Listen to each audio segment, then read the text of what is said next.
खास दास की आस बस, श्वास श्वास परवास, पार्श्व करो मत दास को, उदासता का दास।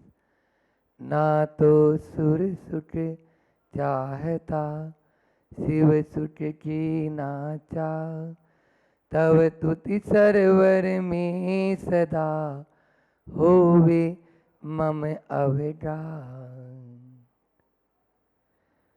बोलिए अंजनगिरी के मूलक चिंतामणि पार्श्वनाथ भगवान की, एलोरा के चिंतामणि पार्श्वनाथ भगवान की, परम उपकारी संत शिरोमणि आचार्य गुरुवर विद्यासागर जी मुनि राज की, पूज्य मुनि श्री 108 दुर्लभ सागर जी महाराज की। कोशिश करने वालों की कभी हार नहीं होती और एलोरा वालों, सही दिशा में किया गया पुरुषार्थ कभी बेकार नहीं जाता, कभी बेकार नहीं होती। मेहनत सही दिशा में करो तो कभी वह बेकार नहीं होती है। अभी अंजनगिरी वाले भी बोल रहे थे, बीज बोया है तो जरूर फल तो मिलता ही है। हम लोग पारोला में थे, ये एलोरा है, वो पारोला था, और पारोला का मुझे याद है, और 52 गजा भी आए थे। लेकिन अभी चातुर्मास के बाद में ये लोग वहाँ पर निवेदन करने आए, तब भी एक ही बात दोनों महाराज जी ने बोला था कि भैया यहाँ कुछ नहीं होता, जो होता है सेंटर से होता है, और वहाँ पर जाकर निवेदन करें। आप लोगों ने वहाँ अपनी अर्जी लगाई, क्योंकि अर्जी और मर्जी दोनों वहीं से चलती है, लेकिन किसी को मालूम नहीं, बाद में सब भूल गए कि कहाँ।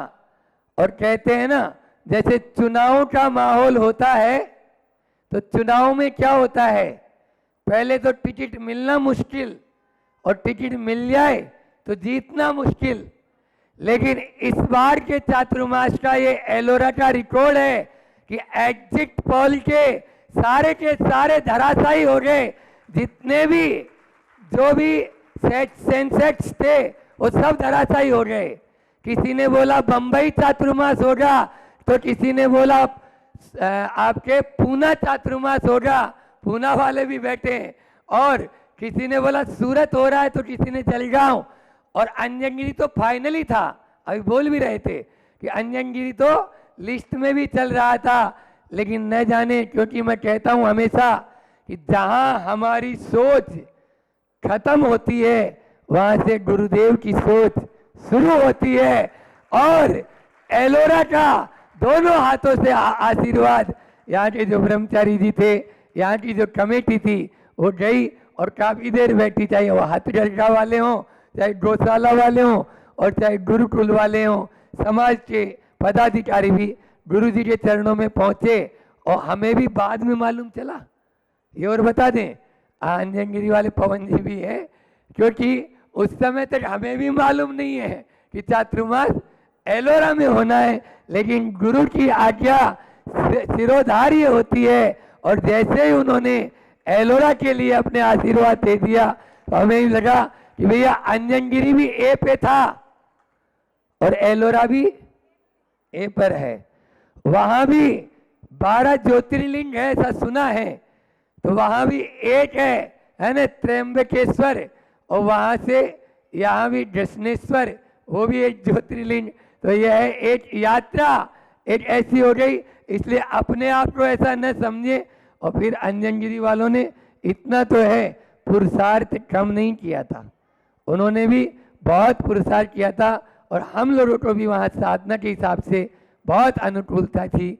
लेकिन जैसा गुरु का आदेश, और भवि भागनवश जोगी वसाए, गुरुओं के चरण तो वहीं की ओर बढ़ जाते हैं जहाँ के श्रावकों का पुण्य का पलड़ा भारी हो जाता है। बस इस ओर के श्रावकों का पुण्य पलड़ा भारी था, तब इधर आ गए। ध्यान रखना, योग का मिलना वो तो फिर भी इतना महत्वपूर्ण नहीं है जितना उसका प्रयोग करना। योग मिलना सहज है, लेकिन उसका प्रयोग भी तो होना चाहिए। समझ में आया? सोना होता है, सोना, ऐसा सुना है, पारस पत्थर से लोहा को छुओ तो सोना हो जाता है। पारस पत्थर लोहा से यदि छुला दे, उससे छियाता है। तो आपने देखा है क्या? बोलो, एलोरा वाले। नहीं देखा ना, हमने भी नहीं देखा। देखा नहीं है, लेकिन पढ़ा है और सुना है। लेकिन आपसे कहना चाहता हूं, कौन सा सोना? पारस पत्थर जो है लोहे को सोना बनाता है, लेकिन कौन सा? लोहा, जिस लोहे पर जंग नहीं लगी हो।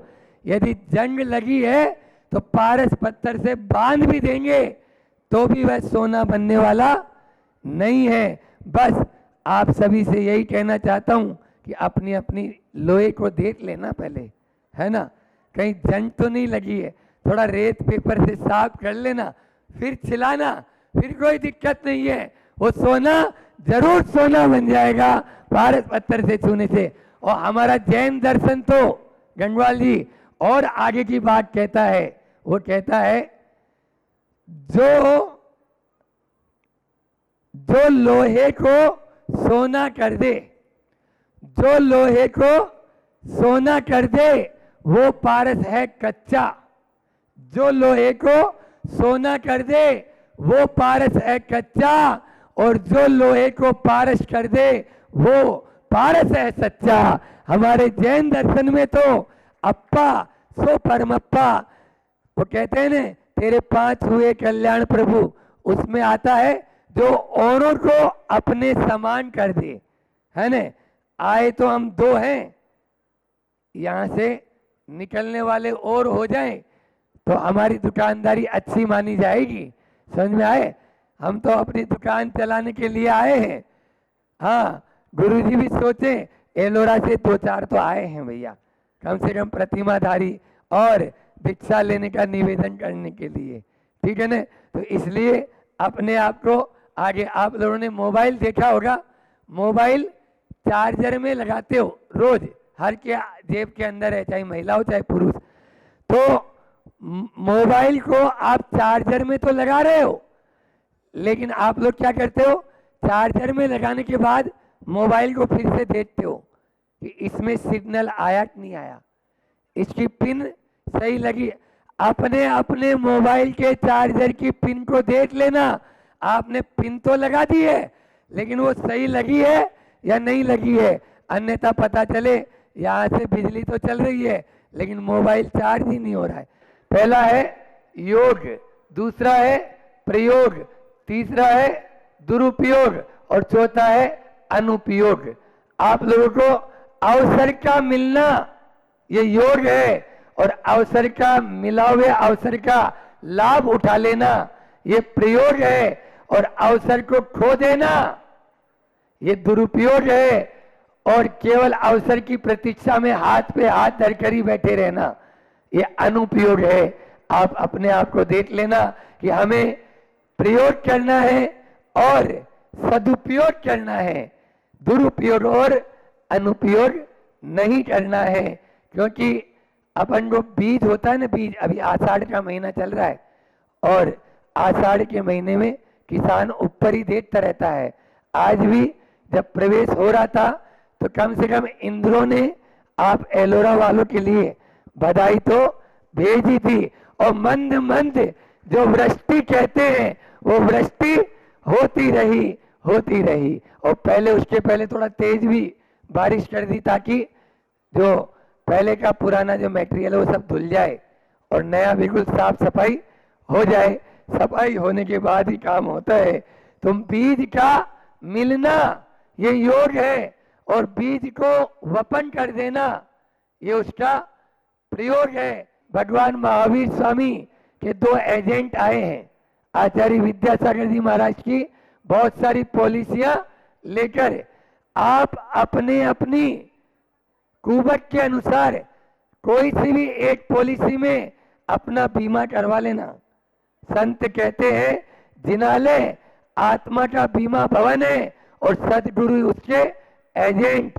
बस एजेंट आए। और एक बात और, एलोरा वालों, कमीशन भी आपका, जो कमीशन होता है वो हमें नहीं चाहिए, कमीशन भी आपका। बस कोई न कोई पॉलिसी आप अवश्य ले लें। अच्छी अच्छी पॉलिसियां लाए हैं, नई नई पॉलिसियां लाए हैं, और सुबह से शाम तक आप कोई सी भी पॉलिसी में अपना बीमा करा सकते हो, चाहे महिला मंडल हो और चाहे बालिका मंडल, चाहे गुरुकुल मंडल हो और चाहे समिति मंडल, चाहे पुरुष मंडल हो, चाहे बहु मंडल हो, चाहे सास मंडल हो। बस कमंडल वाले के पीछे लग जाना, आपका कल्याण हो जाएगा। आप सब मंडल वाले हैं और हम कमंडल वाले हैं। कमेटी से भी एक ही बात कहना चाह रहा हूं, मंडल और कमंडल में एक शब्द ज्यादा है, वो क्या है? क्या समझ में आ रहा है? बस अब हम सबको, चाहे कमेटी वाले हो चाहे गांव वाले हो, कमर कस लेना है। कमर क्या क्या क्या क्या क्या बोल रहा है? कमर कस लेना। तो कमर कस लेना है, फिर कोई दिक्कत नहीं होगी। हमें मालूम चला है एलोरा वाले बहुत कर्मठ और जुझारू हैं हर कार्य को, क्योंकि यहाँ वैसे भी ऐतिहासिक स्थल है। ये एलोरा एक ऐतिहासिक स्थल है और इस चातुर्मास में भी आपको इतिहास की रचना करके दिखाना है, इतिहास की रचना करके दिखाना है। आचार्य श्री जी का एक हाइकू है, वो हाइकू लेता हूं कि द्वेष बचाओ, 17 अक्षर में आचार्य श्री जी ने बहुत सार भर दिया। द्वेष बचाओ, इतिहास रचाओ, नेता बने हो, नेता बने हो। बस दूसरों के द्वेष को पचाते चले जाओ, पचाते चले जाओ, और इतिहास की रचना अपना आप ही होते चली जाएगी। हम नेता बने हैं तो दूसरों की सुनना सीखो। बस दूसरा क्या बोल रहा है, अब अपन को एकजुट हो जाना है। चाहे गुरुकुल परिवार हो, चाहे हथकरघा परिवार हो, चाहे गौशाला परिवार हो, चाहे समाज वाले हो, चाहे कोई भी बाल मंडल, अभी मैंने बहुत सारे मंडलों के नाम बोले, सब एकजुट आप हैं। आचार्य श्री जी कहते हैं एकजुट हो, एक से नहीं जुड़ो, एकजुट हो, एक से नहीं जुड़ो, बेजोड़ बनो। यदि आपको बेजोड़ बनना है, एक से नहीं जुड़ना है, बस एकजुट हो जाना है। एकजुट कहते हैं बंदी मुट्ठी लाट की और खुल गई तो, बोलो ना, पांचों उंगलियां बंधी हुई है तो वो लाट की है और खुल जाती है, उसका महत्व नहीं। हम सब एक हैं और एक साथ मिलकर इस पूरे के पूरे चातुर्मास को एक ऐतिहासिक चातुर्मास बनाएंगे, ताकि लोगों के सामने भी एक प्रेरणा रहे कि नहीं, चातुर्मास हो तो एलोरा जैसा चातुर्मास हो, ऐसा रहना चाहिए। बहुत अच्छी बात है, समय अपना हो रहा है। आज तो पहला दिन है और अभी अंजनगिरी वाले कह रहे थे, सुबह भी बोले महाराज जी कोई कष्ट हुआ हो तो हम क्षमा चाहते हैं। भैया यात्रा का कष्ट कहा नहीं जाता, वो तो सहा जाता है। यात्रा का कष्ट कहा नहीं जाता, सहा जाता है। और अंजनगिरी वालों की एक विशेषता बता दूं कि उन्होंने अंजनगिरी से लेकर यहाँ तक एक सुई की नोट के बराबर भी न चलने वालों को कष्ट होने दिया और न महाराज जी के लिए कोई दिक्कत होने दी। हमने बोला 60 किलोमीटर तो 7 ही बोला उन्होंने, हमने बोला 8 तो 8 ही।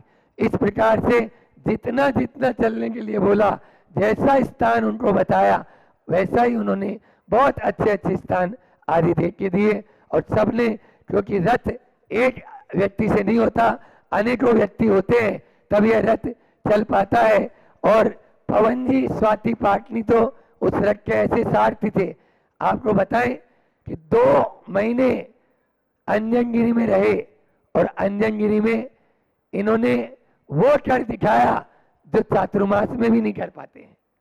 चातुर्मास में भी बहुत, यानी कर्मठ कार्य करता है। हमने इतना बोला, इन्होंने इतना किया, हमने भी कोई बात नहीं, जो दानदाता आया मजू भैया यहाँ क्षेत्र के लिए आप जो पैसा देंगे, बताते हैं प्रशांत जी मुंबई वाले एक बड़ी राशि बोल के गए और इन्होंने वो काम कर भी दिया और वहां से राशि भी आ गई, राशि भी उन्होंने पूरी दे दी, बड़ी राशि। आ रहे हैं आपने कल यहाँ ध्वजारोहण करने, तो बता रहा हूँ आप लोग भी ऐसे ही आगे बढ़े, बस कार्य होता चला जाए, होता चला जाए, तभी क्षेत्रों का विकास होता है। भरत ठोले भी बहुत लगा रहा और उसके अलावा अपने मनावर वाले, दूलिया वाले और जो चाहे सागर वाले, अभी सबके नाम भूले ही थे, फिर महाराज जी भी उनके बारे में बताएंगे। तो इसलिए मैं सबके लिए यहाँ से आशीर्वाद दे रहा हूँ और ये बात बोल रहा हूँ कि आप लोगों की गलती तो फिर भी क्षम्य है और महाराज जी रहते हैं मौन, अब बचे कौन बोलो, महाराज जी रहते हैं मौन और आप लोग श्रावक हैं, श्रावक की गलती क्षम्य है, बचे कौन, हम बचे।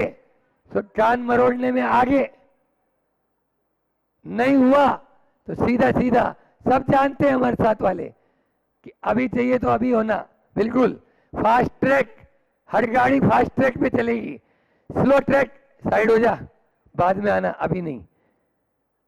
तो इसलिए कोई भी गलती रही हो, पवन जी यहाँ पर है और नासिक वाले भी सब यहाँ पर।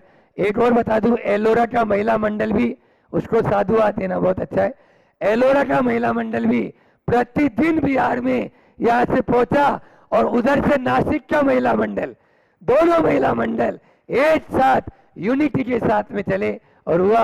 और मेरे से या हम दोनों से कोई भी गलती रही हो तो आप लोग भी उसे क्षमा करेंगे और फिर हमें ही परोस देंगे ताकि हम और नया बनाकर आपको देंगे। इतना ही रखते हैं, 2 लाइन बोलकर गुरु चरणों में अपनी वाणी को विराम करता हूं।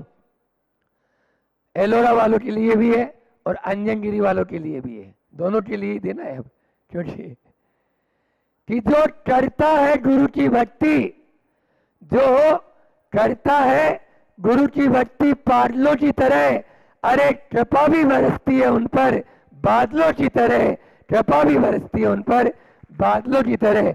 बोलिए आचार्य गुरुवर विद्यासागर जी महामुनिराज की। और हम प्रायश्चित और पश्चाताप किसका कर रहे हैं बताओ? या जितने लोग बैठे हैं मैं उनसे यही पूछता हूँ, आप प्रायश्चित की बात या पश्चाताप की बात कौन सी करते हैं? जो काया से कर दिया है मैंने गलत, जो वचन से मैंने बोल दिया भैया मैंने गलती करना, गुस्से में बोल दिया, क्षमा मांगता हूँ, बहुत अच्छी बात है। लेकिन उसके पहले अंदर कितना आपने उसके प्रति किया, उसकी क्षमा मांगी। और जिसको आपने गाली नहीं दी, जिस पर आपने गुस्सा नहीं किया, लेकिन मनी मन उसके विषय में कितना आपने विचार किया, वो उसका कभी प्रायश्चित मांगा? कभी किसी बिरले जीव होंगे, बिरले जो लोग मन में चल रही अपवित्र भावनाओं की प्रायश्चित मांगने जाते होंगे। मैं तो कहता हूँ बिल्कुल मत मांगो वचन और काय के द्वारा हुए पापों को, आप मन के पापों का प्रायश्चित मांगो। नई कहानी बनाओ इस प्रायश्चित ग्रंथ की कि मेरे मन में जो चल रहा है पहले उसका मैं निराकरण करूंगा, वचन काय की तो बात की बात है। सचमुच कह रहा हूँ आपका जीवन बहुत निर्मल और बहुत महान बन जाएगा। अपने जीवन को महान बनाना हो तो बहुत सारे उदाहरण है, 2-3 उदाहरण आपके बीच में रखता हूँ जो लगेगा कि ऐसे भी लोग होते हैं।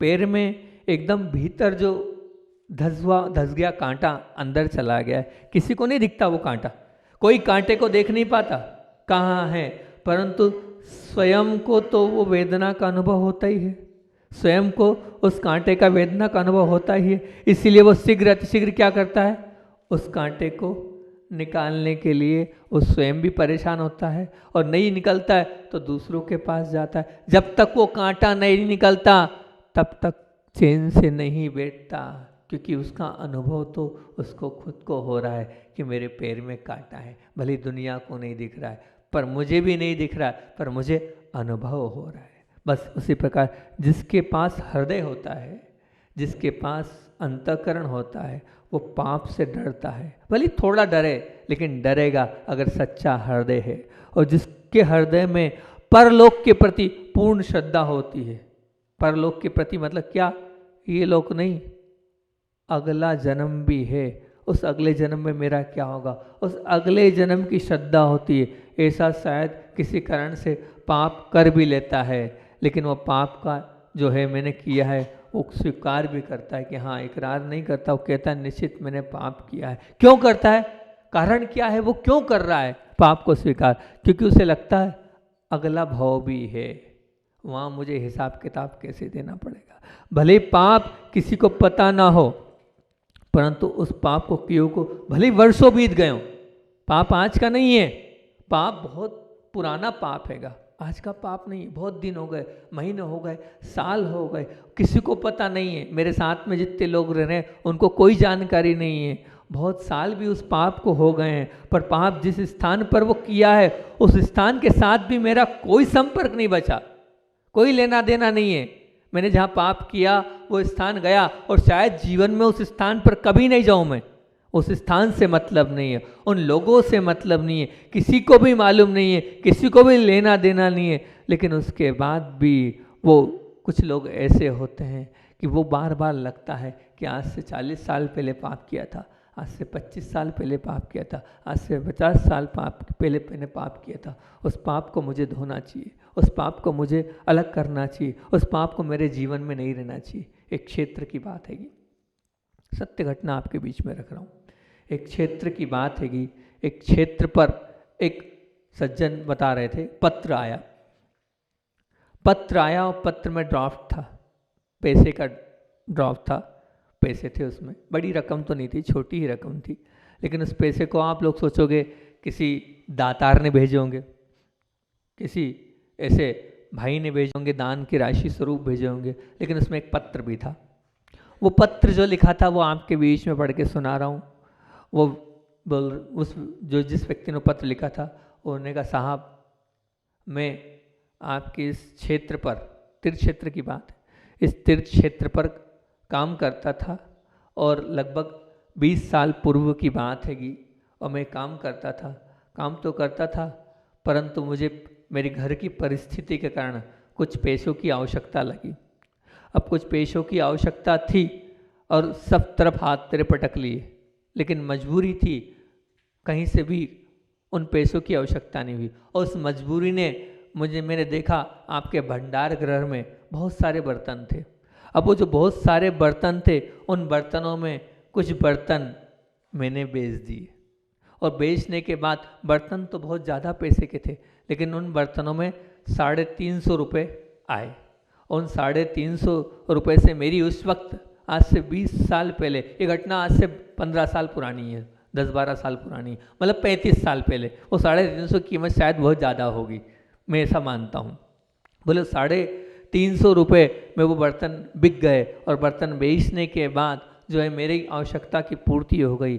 कुछ समय पश्चात मैं उस क्षेत्र से नौकरी छोड़कर जो है दूसरे स्थान पर आ गया और भी गुजरात में रह रहा हूँ। लेकिन वो पैसा 350 रुपये आज भी मेरे बार बार खटकता है। मुझे लगता है कि मैंने बहुत बड़ा पाप किया था, मैंने मंदिर का पैसा चुराया था, मैंने क्षेत्र का पैसा चुराया था, मैंने सिद्ध क्षेत्र का पैसा चुराया था। भले ही मैं जैन नहीं हूँ, भले ही मैं जैन नहीं हूँ, लेकिन मैंने पाप तो किया है। उस पाप के कारण बार बार मैं अंदर से दुखित होता हूँ, व्यथित होता हूँ, परेशान होता हूँ। मैं अपनी गलती को कबूल करता हूँ, और कबूल करने के साथ ये 1000 रुपये का ड्राफ्ट, 1000 रुपये इसमें भेज रहा हूँ। कृपया करके मेरी इस गलती को आप माफ़ कर देना, इसका मैं पछतावा कर देना, और ये पैसे स्वीकार करके दान राशि के स्वरूप में क्षेत्र में आप दान राशि मेरे नाम की काट देना। ये है पछतावा।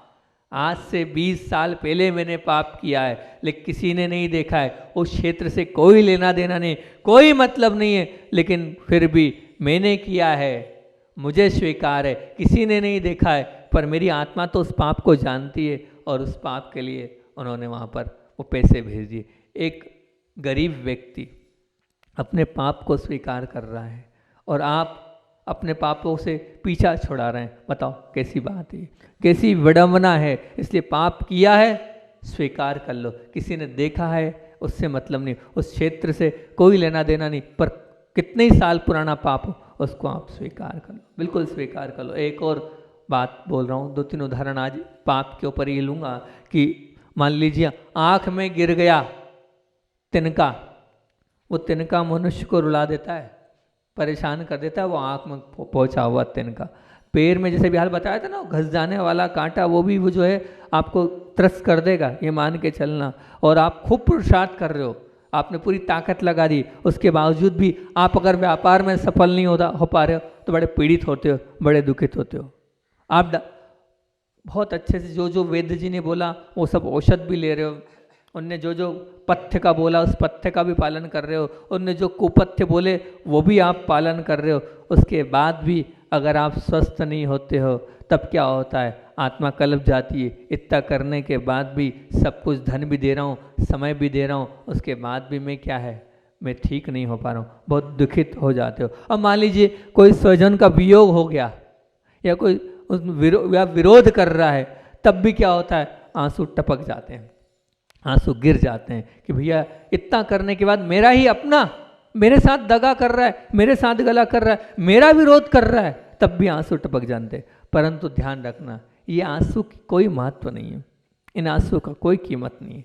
जाने अनजाने में हो जाने वाला पाप, करना पड़ा नहीं ऐसा पाप, मनुष्य करना पड़ा नहीं, कर हो गया मेरे द्वारा ये पाप, और फिर उस पाप के माध्यम से अगर आंसू आ रहे हैं और आपको लगता है वास्तविकता में मैंने ये गलत कर लिया है, पर ये बहुत बड़ी विडंबना है, क्योंकि इनके पीछे तो आंसू आ जाते हैं, पर दुख के पीछे बहाए जाने वाले आंसू निंदनीय या तिरस्करी भले नहीं बनते, परंतु ध्यान रखना, क्या बोल रहा हूँ, दुख के पीछे बहाए जाने वाले आंसू निंदनीय या तिरस्करणी भले ही नहीं लगते हैं, लेकिन अपने पापों के पीछे बहाए जाने वाले आंसू वंदनीय बनकर ही रहते हैं, क्योंकि वे आंसू पाप कर चुकी आत्मा को वंदनीय की श्रेणी में लाकर रख देते हैं। जो आपने आंसू काय के लिए बहाए, अपने स्वयं के पाप के लिए, जो मैंने पाप किया उसके लिए आपने अगर आंसू बनाए तो आपको वंदनीय बना लेंगे, आपको बहुत ऊंचा उठा देंगे। परखो अपने जीवन में, आपने जो पाप मजबूरी में से होता है या मस्ती से, पाप करने के बाद हृदय में वेदना से भर जाता है, या फिर पाप के प्रति हृदय निष्ठुर बनकर उसको स्वीकार कर लेता है, कोई बात नहीं। पाप का पुनरावर्तन से बचने की सावधानी सतत मन में रहती है, या पाप आप बार बार करते ही जा रहे हो, विचार करना। आप याद रखना, जीवन को पाप मुक्त रखने का कार्य तो अति कठिन है। आप पाप मुक्त नहीं कर सकते अपने जीवन को, बिल्कुल नहीं। पल प्रतिपल हर मोड़ पर आपके माध्यम से पाप होते चले जाते हैं, परंतु हो चुके पापों के पीछे हृदय में वेदना युक्त रखने का कार्य तो आप कर लो। ये तो आपके माध्यम से हो सकता है, इसे कोई नहीं रोक सकता, ईमान के चलना। एक बार यदि पाप सेवन के पीछे व्यतीत होने वाला हृदय आपका स्वामी बन गया तो बस आप ये मान के चलना, जीवन में पाप हमेशा के लिए दूर होता चला जाएगा और सफलता मिलती चलेगी और पाप से दूर होते चले जाओ। एक सज्जन थे, जॉइंट परिवार था और दिल्ली जैसे स्थान पर रहते थे। भाव ये थे कि परिवार टूटे नहीं, एक साथ रहते हैं, सभी एक साथ रहें, अच्छे परिणाम है। बहुत बड़ी बात है कि आज के इस ज़माने में ऐसे भी परिवार हैं जिनके भाव ऐसे हों कि हम टूटे नहीं, हम टूटे नहीं, हम एक साथ बने रहें। ये परिणाम और ये भाव बहुत मुश्किल से होते हैं। परसों हमारे अध्यक्ष जी पवन जी हैं, उनके बड़े भाई की श्रीमती मतलब बड़े पंकज जी की धर्मपत्नी बैठी थी, तो पंकज जी की धर्मपत्नी से चर्चा जब चल रही थी तो उनसे चर्चा चली, बोले महाराज जी ज्वाइंट परिवार है, दोनों एक साथ रहते हैं, दोनों हम रहते हैं, पवन जी की धर्मपत्नी भी और बच्चे वगैरह हम एक साथ रहते हैं, बहुत अच्छा है। तो हमने उनको एक ही बात बोली, मैंने उनसे एक ही बात ये बोली, मैंने कहा ध्यान रखना, मुझे बहुत अच्छा लगता है जब सामूहिक परिवार रहते हैं और एक साथ ज्वाइंट परिवार रहते हैं, तो उनको देख के क्या पता क्यों बहुत उत्साह होता है और बहुत अंदर से मन प्रशस्त हो जाता है। हमारा दोनों हाथ से आशीर्वाद है, लेकिन जब तक रहेगा जब तक आप साथ रहोगे। मैंने कहा अलग हो गए तो फिर कोई आशीर्वाद नहीं। मैंने बहुत अच्छी बात है, आप साथ रह रहे हो, साथ रहते हो तो सब अपने आप धर्म भी आपका हो रहा है। पवन जी यहाँ आ जाते हैं, क्यों आ जाते हैं, हे पीछे संभालने वाले, भतीजा संभाल रहा है, बड़े भैया संभाल रहे हैं, उन पवन जी की धर्मपत्नी आ गई, क्यों? बड़ी भाभी वहाँ संभाल रही है। तो ये धर्म आप ज़्यादा कर पाओगे, अपने जीवन को आप बहुत ऊंचा उठा पाओगे, बहुत अच्छी बात है, लेकिन इसको आप बरकरार रखना, इसको छोड़ना नहीं। तो उन्होंने कहा मेरी तरफ से तो मैं आपको वचन देती हूँ, बस आप तो जो है स्वाति से और बात कर लेना। स्वाति सामने ही बैठी, बोले स्वाति से और बात कर लेना, ताकि कम से कम हम लोग एक साथ रहें, आपकी भावना पूरी रहे। मैं आपको बताऊं, जब मैं दीक्षा के लिए, अगले दिन दीक्षा थी, एक दिन पहले रात्रि में जब दीक्षा हो रही थी, मेहंदी वेहंदी लगी थी, तो आपको अपने जीवन की घटना बता रहा हूँ। तो मेरे पूर्व अवस्था के 2 भाई थे, एक बड़े हैं एक छोटे हैं, दोनों भाई एक इस तरफ और एक इस तरफ, दोनों बैठ के फूट फूट के रो रहे थे। तो उन्होंने कहा भैया आप जा रहे हो, अभी तक आपने बहुत संभाला हमको, आपका बहुत संबल था, पर अब आगे क्या होगा, कैसे होगा, अब बताओ। दोनों रो रहे थे। तो हमने उनको कुछ नियम दिया। हमारे घर में गृहस्थ अवस्था की खेती बहुत थी। मैंने कहा खेती हमने प्रारंभ करी है, अब खुद किसान बन के खेती करना, दुकान तो करते हो लेकिन खेती दूसरों को मत देना। और घर में गाय और भैंस, मैंने कहा हमने प्रारंभ किया है दूध का काम, ये गाय भैंस बंद मत करना कि कौन क्या करेगा कैसे करेगा, घर का दूध और घर का घी होना चाहिए। तीसरा हमने कहा कि जो परंपरा आहार दान की प्रारंभ करिएगी, साल में एक बार आचार्य भगवान के पास जाकर जो चौका लगाकर आहार दान देने की प्रक्रिया प्रारंभ हुईगी, उसको बंद नहीं करना। साल में 1 महीने जाना, खूब व्रतियों को आहार देना है। वहाँ बिल्कुल व्रती लोग मिलते थे, साधु, मतलब व्रतियों को ढूंढ ढूंढ के जैसे अभी आहार कराते हो, ऐसे प्रति वर्ष जाकर आहार कराना, साधुओं का आहार कराना। चौथा और महत्वपूर्ण नियम ये दिया था कि ध्यान रखना, कभी अलग मत होना, दोनों मिल के रखना, लड़ लेना झगड़ लेना पर अलग मत होना, चाहे जो हो जाए। ये चारों नियम हमने दिए थे उनको, वो चारों नियम वो फॉलो अप कर रहे हैं। तो ऐसे ही उनको भी कल बताई थी, सब करना, मेरे दोनों हाथ से आशीर्वाद है, पर कभी अलग मत होना। वही बात यहाँ पर याद आ गई कि दृष्टांत ये था कि अब वो जो भाई थे अलग नहीं होना चाहते थे, और फ्लैट है, फ्लैट में कितने लोग रह पाएंगे। अब उन्होंने सोचा क्या करना चाहिए, उन्होंने उस दिल्ली जैसे स्थान में बंगला देखने का प्रयास किया कि अपन बंगला देख लेते हैं। पैसा था, पर्याप्त तो पैसा था, ऐसा नहीं था, वो चाह रहे थे अलग से अपना बन जाए। तो बंगले के लिए दूर दूर तक गए, स्थान देखा, तो स्थान है, मतलब बंगला मिला लेकिन अपने अनुकूल नहीं, और कहीं मिला तो वहाँ मंदिर नहीं, कहीं ऐसा देखा तो स्थान नहीं। अब सब तो एक काम करते हैं, प्लाट देखते हैं, अपन प्लाट लेंगे, प्लाट बहुत महंगा होता है लेकिन अपन करेंगे प्रयास, सब मिलकर लेंगे, हो जाएगा। अब प्लाट भी बहुत मुश्किल से, ये सब परेशानी आती है, मिलता नहीं है, गृहस्थों को बड़ी वो रहती कि अपने अनुकूल मिल जाए। अब एक स्थान पर प्लाट भी मिल गया। अब प्लाट तो मिल गया लेकिन वो प्लाट कैसा, बिल्कुल जैसा चाहिए था, मंदिर भी पास, साधुओं का समागम भी, सब कुछ ठीक से हो पा रहा है। अब वो प्लाट तो था और जितना बड़ा चाहिए उतना बड़ा भी मिल गया, सब बात में, सब कंडीशनों में वो मिल गया।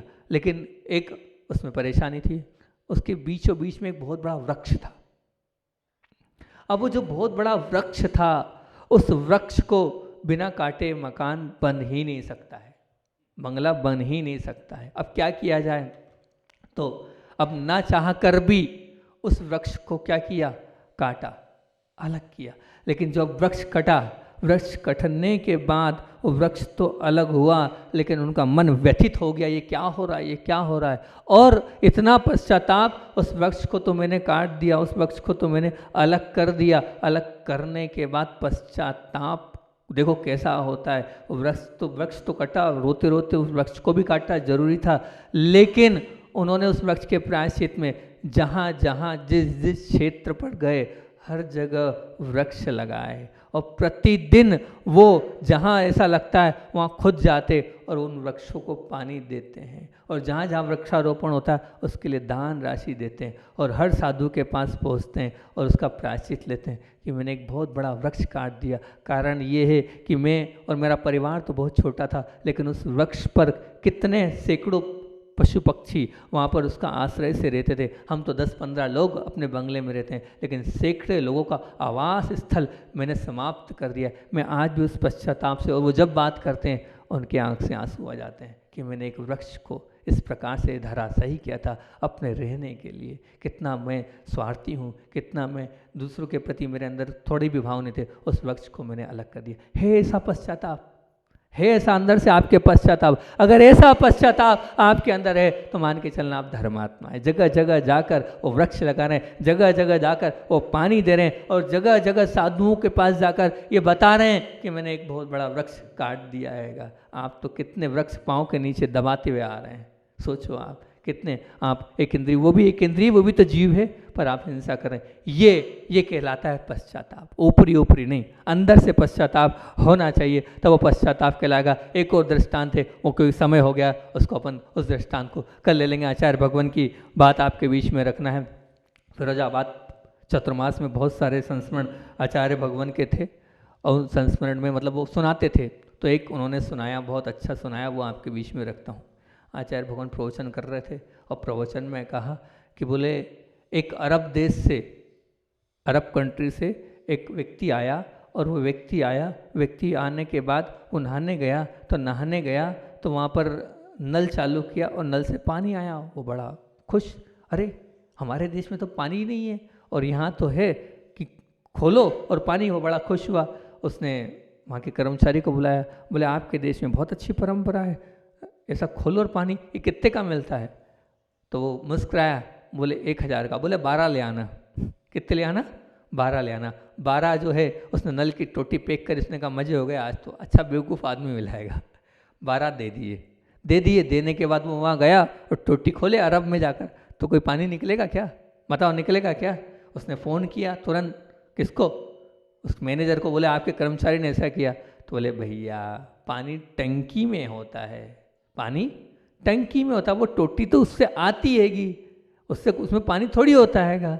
अब आचार्य जी ने ये बात बोली, सब पूरी सभा मुस्कुराने लगी। आप भी थोड़ा थोड़ा तो मुस्कुरा रहे हैं, ऐसी बात तो नहीं है।